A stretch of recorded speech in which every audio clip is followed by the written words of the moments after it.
আমার বিয়েটা ছিল অ্যারেঞ্জ ম্যারেজ। বিয়ের আগে ভদ্রলোকের সঙ্গে আমার কোনো রকম সখ্যতা গড়ে ওঠেনি। সম্পূর্ণ অজ্ঞাত একজন মানুষকে আমি কবুল বলে নিজ জীবনের অংশ করে নিয়েছিলাম। জীবনের বদলটাও হয়তো সেখান থেকেই। আমি সাদামাটা মধ্যবিত্ত পরিবারের অনুগত একটি মেয়ে। ভালো রান্না জানি, আবৃত্তি জানি, পড়ালেখায় ফার্স্ট সেকেন্ড হতে না পারলেও প্রথম সারিতেই থাকতাম। ভালো মেয়ের যত বৈশিষ্ট্য থাকা দরকার সবই কম বেশি ছিল। ভালো মেয়ের বৈশিষ্ট্য ধরে রাখতেই কিনা আমার কখনো প্রেম হয়ে ওঠেনি। মনের মাঝে নিষিদ্ধ অনুভূতির অনুপ্রবেশ, ভালো লাগা অবসিদ্ধ সীমাবদ্ধ ছিল। আর ছিল ভালোবাসার অপেক্ষা। একটি হালাল ভালোবাসায় মোরা স্বপ্ন পূরণের মাঝে বুনতে শুরু করেছিলাম ভালোবাসা বোঝার পর থেকেই। আমার মাধ্যমিক পাশ ব্যবসায়ী বাবা ও অক্ষর জ্ঞানহীন সরল মায়ের ৩ কন্যার বড়জন আমি। যথারীতি মেয়ে যৌবনে পদার্পণ করতেই তাকে পাত্রস্থ করার চিন্তা শুরু হলো। ঠিক তখনই আমি অবগত হলাম এই সমাজে একজন ভালো মেয়ের চেয়ে সুন্দরী মেয়ের কদর বেশি। প্রথমবার পাত্রপক্ষের সামনে বসার আর কোনো অনুভূতি যখন আমি সন্ত্রস্ত, তখন একটা পুরুষ কণ্ঠ সহাস্যে বলেছিল, পানি খাবেন? আমি জড়তায় কণ্ঠ হাতে শব্দ বের করতে হিমশিম খাচ্ছিলাম। তিনি তখন পানির গ্লাস এগিয়ে দিয়েছিলেন, ভরসার চোখে বলেছিলেন, আপনি সহজ হন, আমরা শুধু পরিচিত হব। লোকটির স্বতঃস্ফূর্ততা আমাকে মুগ্ধ করেছিল। মনে হয়েছিল কত দিনের চেনা। জানলাম ওনার নাম অভ্র। স্বভাবে মিশুক প্রকৃতির একজন মানুষ। অভ্র যাওয়ার সময় আমার হাতে একটা চকলেট ধরিয়ে দিয়ে বলেছিলেন, আমাদের পরিচয় সবে শুরু। অভ্রের মিষ্টি হাসির আশকারায় আমি কেন জানি লজ্জায় লাল হয়ে যাচ্ছিলাম। সেই অনুভূতি আমার জন্য নতুন ছিল। ছিল প্রস্ফুটিত পুষ্পের ন্যায় কোমল ও স্নিগ্ধ। কিন্তু সেই ফুল অকালেই ঝরে গেল ২ দিন বাদে অভ্রদের বাড়ি থেকে আসা ফোনে। তারা জানালেন আমাকে নয়, তাদের পছন্দ হয়েছে আমার ছোট বোন ঋতুকে। অভ্রের আসার দিনই খেয়াল করেছিলাম অভ্রের মায়ের আমার চেয়ে আমার ছোট বোনের প্রতি আগ্রহ বেশি। আমার ইন্টার পড়ুয়া বোন ঋতু আমার থেকে ২ বছরের ছোট। গায়ের রং শুভ্র রজনীগন্ধার ন্যায় উজ্জ্বল। কৈশোরের কোমলতায় তার মুখশ্রীতে অপার্থিব মুগ্ধতা। অন্যদিকে আমার গায়ের রং চাঁপা। ভালো মেয়েসুলভ গুণগুলো সেই চাঁপা রঙের দেয়ালে ভেদ করে প্রকাশিত হতে পারছিল না যেন।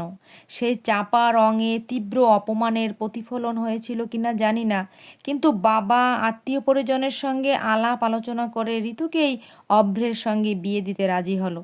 কারণ ছেলের বনেদি ঘর, বিরাট অর্থ সম্পদের মালিক, বাবা মায়ের একমাত্র সন্তান। এমন বাড়িতে মেয়ে বিয়ে দেওয়ার সুযোগ হাতছাড়া করা নির্ঘাত মূর্খামি। আমার বাবা মূর্খামি করেননি। মা আমার সহজ সরল, আগেই বলেছি। আমার মায়ের মনের অবস্থা টের পেয়ে মা বলেছিলেন, বড় মেয়েটার কথা ভাববে না? বড় মেয়েকে দেখতে এসে মেজো মেয়েকে পছন্দ করলো, এমন মানসিকতার মানুষের সঙ্গে সম্পর্ক তৈরি করা কি ঠিক হবে? আমাদের বেলির মনের অবস্থাটা একবার ভেবে দেখবে না? বাবার রক্তনেত্রের সামনে মায়ের কথাগুলো কুয়াশার মতো ধোঁয়াটে হতে হতে মিলিয়ে গেল। অতপর যেই অতিথিরা আমাকে দেখতে এসেছিল তারাই কয়েকদিন পর আবার ঘটা করে আমার বোনকে দেখতে এলো। ঋতু স্বভাবে ভীষণ জেদি। প্রথম প্রথম সে বিয়ে করবে না বলে প্রতিবাদ করলো, কিন্তু একগুঁয়ে বাবার সামনে সেও টিকতে পারল না। বাড়িতে থাকতে আমি সবচেয়ে বেশি স্বাচ্ছন্দ্য অনুভব করতাম। সেদিনের পর বাড়ির দেয়ালগুলো যেন আমার অলক্ষ্যে উপহাস করা শুরু করলো। বাড়িতে থাকতে দম বন্ধ লাগে, হাঁসফাঁস করে বুকের আচ্ছাদনে নিবিষ্ট হৃদয়টা। অভ্রের মুখোমুখি হতে ইচ্ছে হয় একবার, সরাসরি জানতে ইচ্ছে হয়, এভাবেই পরিচিত হতে চেয়েছিলেন আপনি? পরক্ষণেই নিজেকে বোঝাই, বিয়ে তো সারা জীবনের ব্যাপার। সকলের অধিকার আছে পছন্দের মানুষটাকে নিয়ে সারা জীবন কাটানোর। অভ্রের জন্য হয়তো ঋতুই সঠিক। অভ্র আমার সঙ্গে কথা বলার চেষ্টা করেছিলেন অবশ্য, কিন্তু ততদিনে ওনার নামের আংটিটা ঋতুর আঙুলে উঠে গেছে। কাটা ঘায়ে আরেকটু নুনের ছিটা দিতে চাইনি বলেই অপেক্ষা করে গেলাম। অভ্রের দেওয়া চকলেটটা আমি না খেয়ে রেখে দিয়েছিলাম কেন জানি। ঋতুর সঙ্গে বিয়ের কথা এগোলে চকলেটটা ওকেই দিয়ে দিলাম। ঋতুর বিয়েটা অবশ্য সঙ্গে সঙ্গেই হলো না।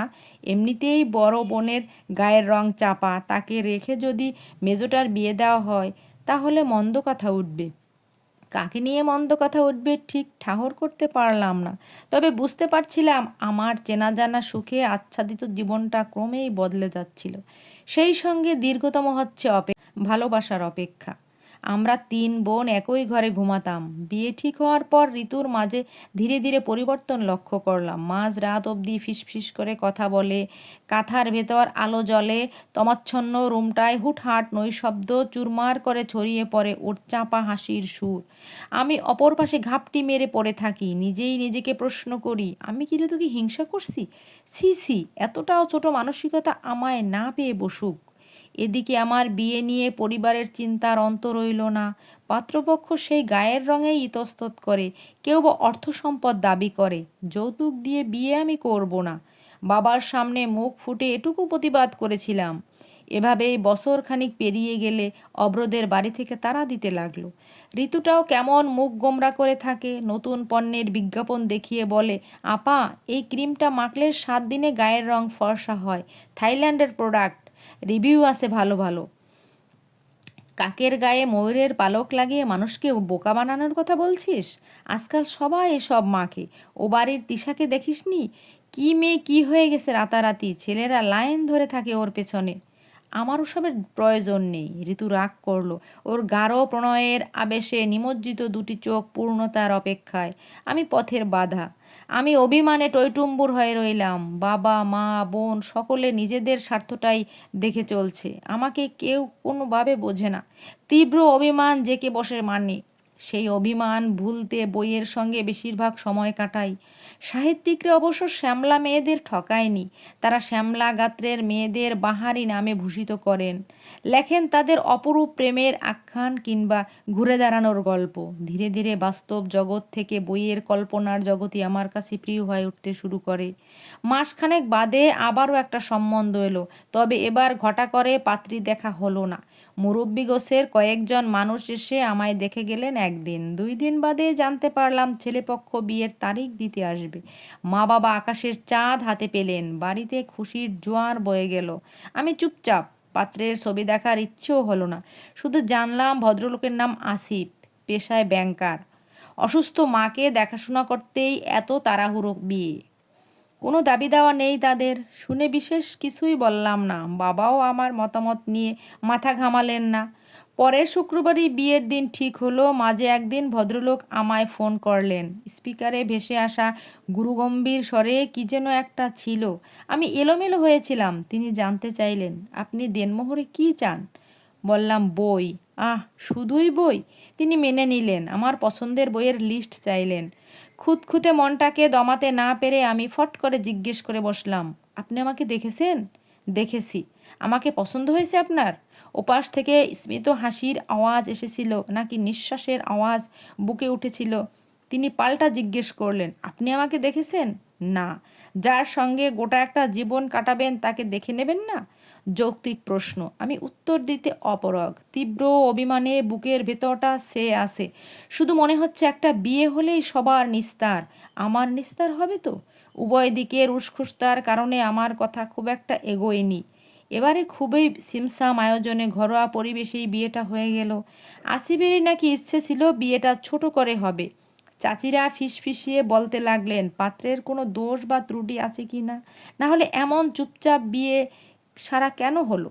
আমি নীরব প্রস্তরখণ্ডের মতো সবই শুনলাম। কবুল বলার পাশাপাশি বসানো হলো আমার পাশে তাকে। বুকের ভেতর হুট করে একরাশ দমকা হাওয়া বয়ে গেল। মনের মাঝে উকি দিল শঙ্কা, আমার সুদীর্ঘ ভালোবাসার অপেক্ষা কি শেষ হবে এবার?